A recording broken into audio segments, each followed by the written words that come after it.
Para pemirsa Suyanto.id ketemu lagi. Mudah-mudahan Anda selalu sehat walafiat. Kali ini kita akan hadir bersama narasumber istimewa kita, Dr. Zainal Mutakin Sofro, ahli ilmu faal manusia. Beliau adalah dosen di Fakultas Kedokteran, Kesehatan Masyarakat, dan Keperawatan Universitas Gadjah Mada. Kali ini kita hadir pada episode 132. Apa yang akan kita bicarakan? Kita akan berbicara mengenai kebutuhan dasar manusia, yaitu olahraga, tapi olahraga di air, di kolam renang, aquatic sport. Dan pertanyaannya ialah, mengapa olahraga di kolam renang itu tidak berkeringat, tetapi manfaatnya luar biasa. Banyak orang awam memandang bahwa olahraga itu harus berkeringat. Nah, ini nanti akan dibahas tuntas oleh Dr. Zainal Mutakin.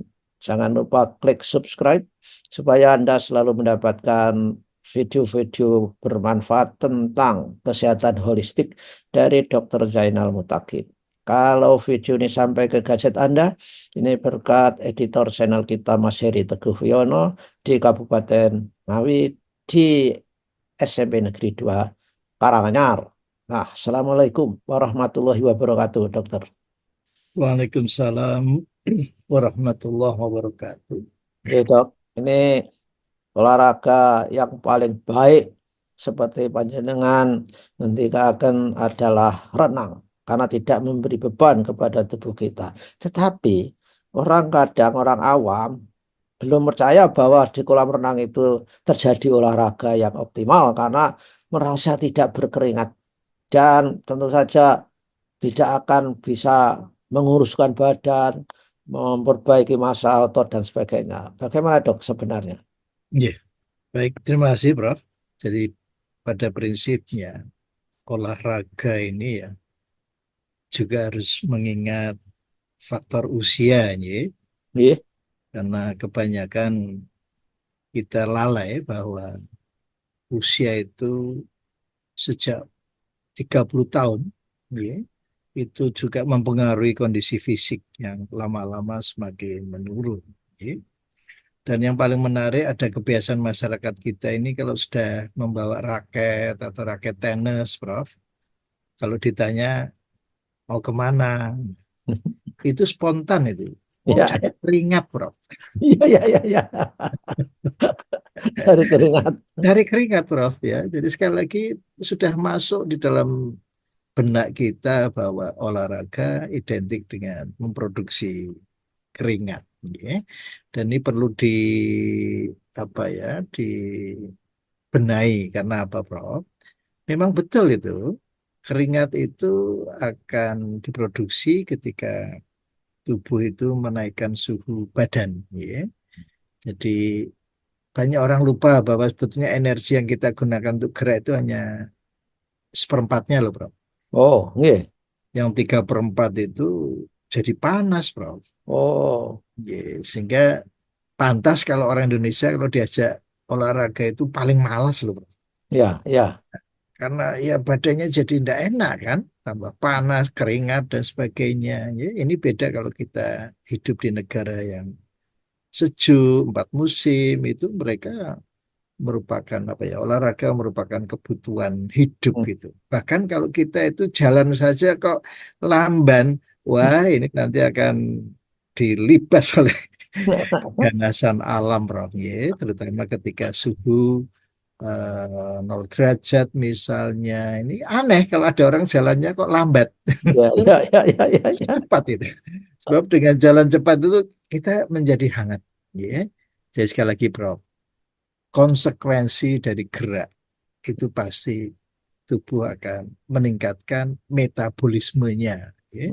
Sehingga menjadi suhu bertambah. Dan yang paling menarik, tubuh kok unik sekali. Dia tidak ingin dikorbankan dengan aktivitas kita. Oh, Jadi tubuh akan senantiasa menjaga jangan sampai terjadi kerusakan sekecil apapun loh, Bro. wah luar biasa dok. Termasuk Gitu. memproduksi keringat itu. Betul. Jadi kalau Prof sedikit apa ya, banyak mempelajari mesin mobil itu kan ada air radiatornya. Iya. Yang kebiasaan ibu-ibu tuh lengah loh, Prof. Hmm. Ya, Iya. penting mobil di starter jalan. Tahu-tahu mesinnya panas, berhenti, gitu. Nah, ini salah satu contoh bahwa kelenjar keringat tidak lain adalah radiator, Prof. Radiator. Saya kira pabrik mobil itu mengadopsi dari mekanisme tubuh yang diciptakan Tuhan, Allah, saya kira, Dok. Ya. Betul, Prof. Jangan sampai terjadi overheating. Hmm. Nah, ini nanti minta maaf, Prof.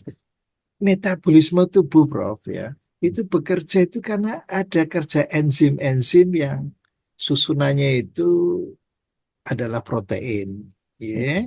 Hmm. Sehingga kalau kepanasan itu nanti proteinnya menjadi rusak, Prof.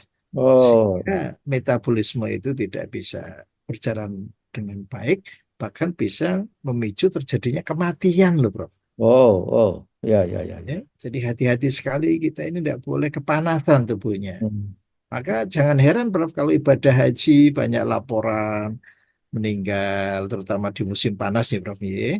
Ini yang mau berangkat haji tahun depan ini loh, Prof. Ini suhu bisa mencapai 55 derajat loh, Prof. Iya, iya. Maka kalau di musim panas harus sering mandi, Prof. Walaupun nanti pemerintah Arab agak kebingungan. Ini kok kalau kedatangan orang Indonesia ini kok airnya cepat habis ini. Ya. Jadi saya selalu menganjurkan, Prof, sering-seringlah mandi kalau di musim panas. Tapi kalau di musim dingin justru jarang mandi, Prof. Iya, Ya. iya. Nah, kembali ke berenang tadi, Prof. Kita bersyukur loh. Tadi Prof sudah nyinggung-nyinggung ada apa kelebihan berat badan dan sebagainya. Justru kalau kita itu di kolam renang itu kan airnya dingin biasanya, Prof. Ya, Iya. kecuali hotel-hotel mewah itu bisa dihangatkan itu, ya. Nah, dengan air yang dingin ini kan otomatis tubuh memacu untuk membakar kalori, Prof. Hmm. Gitu. Jadi Ya, kalau menguruskan badan itu ya ideal sekali kalau di kolam renang malah. Ya. ya. Lututnya aman, gitu. Dan minta maaf, Prof, ini apa? Dengan adanya suhu dingin di sekitar itu nanti kita tidak perlu memproduksi keringat tuh, Prof. Hmm, Ya. ya. Jadi sebetulnya andalan orang berenang itu hanya uap pernapasan gitu loh, Prof. Hmm. Jadi suhu tubuh yang panas karena gerak itu itu nanti keluar lewat udara pernapasan Hmm. Jadi dan memang keringat. Jadi memang tidak berkeringat ketika kita di kolam renang. Itu bukan berarti kita tidak olahraga, karena semua organ tubuh kita itu merespon dan merespon itu mengeluarkan energi dan Ya, energi itu bisa memanfaatkan timbunan lemak yang visceral fat di dalam tubuh kita, Dok. betul, Prof. Cuma satu hal yang perlu dicatat, Prof. Kadang-kadang ada kepanikan ketika di kolam itu, Prof. Hmm. Kepanikan ini akan menaikkan heart rate atau denyut jantung, Prof. Hmm. Ya, Oh, ini harus harus diperhitungkan, Prof. Sebab kalau ya, ya, denyut jantungnya itu tinggi, ya, dia masuk ke wilayah anaerob justru, Prof. anaerob, ya, ya. Ya, itu nanti keluar dari kolam renang, itu Hmm. makannya lebih banyak, Prof. Oh, ya, Ya, ya. jadi sekali lagi, Prof, tolong kita mumpung di kolam itu untuk mengatur emosi itu kan sebetulnya lebih baik loh, Prof. Hmm. Prof, Ya, ketika banyak persoalan dalam kehidupan, ya, begitu kena air itu langsung, wah, ya, ya. jernih gitu loh, ya. Ya. Jadi Ya, di kolam renang itu kita kalau sudah membawa persoalan kehidupan, jangan membuat persoalan baru lagi betul. di kolam renang berupa Betul. ketakutan, panik ya. Jadi Panik, Prof. itu termasuk bisa terperangkap pada amigdala hijack, dok. Enggak. Ya, jelas, Prof. Jadi menurut saya, Prof, orang itu kan olahraga itu tidak pernah bisa lepas dari hawa nafsu ya. Oh Jadi, ya, ya, ya. apalagi nanti kalau pelatih, ayo sekali lagi putaran, itu kan meningkatkan heart rate itu, Prof. Oh ya, ya. Bisa tidak kita berenang itu menikmati suasana itu tidak Ya. terpengaruh kanan kiri? Itu yang nanti menentukan, Prof. Nah, Jauh loh, itu, Prof. itu dok. Saya nggak punya pelatih saya apa jadwalnya selalu konflik sehingga saya berenang sendiri. Dan Ya. kadang-kadang dibenarkan oleh pelatih tetangga, dok. Itu senang. Tapi itu nggak mengikat gitu loh, nggak bukan Terus, instruksi feedbacknya itu. Tapi kadang-kadang saya juga terpengaruh kiri kanan. Loh, yang lain kok bisa, anu, satu lab bisa, satu betul. nyebrang ke arah lebarnya bisa. Saya juga harus bisa. Nah, nah, ini yang harus Prof kembalikan ke heart rate karena konsekuensinya itu akan menaikkan heart rate itu. Ya. Oh, Kalau heart rate-nya itu sudah, minta maaf Prof, di atas intensitas sedang, itu nanti memicu kelaparan loh Prof. Loh, oh, katanya mau menurunkan berat badan, habis berenang kok malah berat badannya naik. Nah itu karena karbohidrat yang digunakan ketika suasana kompetisi tadi itu Prof. oh, iya, Ya. ya. Wah, luar biasa ini. Jadi kita harus menjadi diri sendiri, Dok, di kolam. Persis, persis. Akan saya lakukan, Dok. Insya Allah. Targetnya, Prof, keluar dari kolam renang itu lebih segar, lebih Ya, tenang menghadapi hidup. Makanya, boten kok malah terus dahatnya tambah dan ngantuk, gitu kan, Prof? oke, oke, oke, oke. Iya. Wah, yang benar begitu, Dok. Ya, jadi habis dari kolam renang itu tidak harus berjuang melawan kelaparan yang luar biasa karena ketika di Persis. kolam renang jati dirinya ada menjadi dirinya sendiri sehingga yang digunakan itu energinya bukan dari sumber karbohidrat tapi dari lemak, toh, Dok. 50-50, Prof. Hmm. Lemak dan karbohidrat 50%, 50%. Ya. Hmm. Maka non sewu loh, Prof, kebanyakan dokter ahli penyakit dalam yang mengelola DM, gula, Hmm. itu kadangkala kurang setuju kalau diarahkan ke renang, loh, Prof. Oh, Karena nanti makannya banyak, gulanya tidak terkendali lagi. oh gitu tuh. Ya, ya. Jadi penting sekali, Prof, menyelaraskan antara keinginan diri dengan action yang sedang kita kerjakan. Ya, ya. Dan itu saya kira mengetahui kemampuan diri sendiri itu Iya, juga sangat penting saya kira. betul, Prof. Dan baiknya di kolam renang itu kalau saya nggak perlu bawa air minum banyak-banyak, Dok. Soal Karena tidak disengaja Allahu Akbar, minum air subhanallah. kolam. Berkatan, Prof. Insya Allah nanti kalau sudah apa ya, Ya, latih baik, Insya Allah. ya, ya, ya, ya. Karena itu dalam kondisi tidak sadar biasanya ketika Laras, minum itu bukan justru di dalam betul, air, tapi setelah akan jedul itu laras. kadang-kadang bernapasnya gak seirama dengan gelombang yang datang, Dok. Betul. Dan itu bisa sampai 500 cc itu, Prof. Wah, ya, ya, enggak juga, Dok. Subhanallah. Tapi air kolam lebih mengenyangkan daripada air Betul. normal. Subhanallah. Ya, Dok, adalah ya ini kalau di kolam renang, dokter apakah selalu berenang? Selalu berenang dengan gaya berbagai gaya atau asal bergerak di kolam renang? Saya asal bergeraknya kira-kira 34 jam, yang Iya, bergaya berenang walaupun hanya ciplung-ciplung itu ya iya. kira-kira juga 3/4 gitu. Gimana, Dok?